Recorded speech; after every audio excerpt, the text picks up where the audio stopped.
An island in Pangasinan becomes the centerpiece of the Department of Tourism's Legacy of the Sea project. What that island is, Philippine Information Agency Pangasinan Jenry Del Rosario reveals in this report.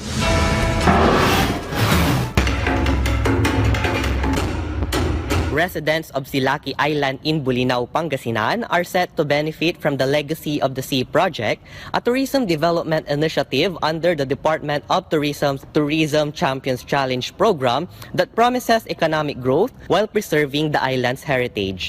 Legacy of the Sea project of Bolinao in Silaki Island is the prime example of the President's whole-of-nation approach towards tourism development. Funded by 15 million pesos from the DOT and 12 million pesos from the LGU, the project will include viewports, floating docks, a hanging footbridge, a mini experience center, and foot trails for unique and sustainable tourism experiences. Sa buong Bolinao, ito po ang isa sa actually ito ang pinakamahirap na lugar sa area. Wala pong ilaw dito, walang kuryente, walang tubig.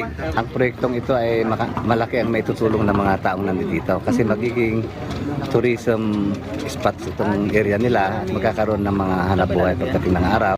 Po sir, kasi para po marami pong pupunta dito ng mga turista para po yung aming pong lugar ay lalong gumanda, lalo pong ulad ang aming isla kasi po marami na pong mga tourism, marami na rin po mga dito mga tao dito na lahat pang kikita. The Legacy of the Sea project, with a timeline of 25 months and 14 days, is expected to transform Silaki Island into a sustainable tourism hub, reflecting the shared vision of national and local government to balance development with environmental stewardship.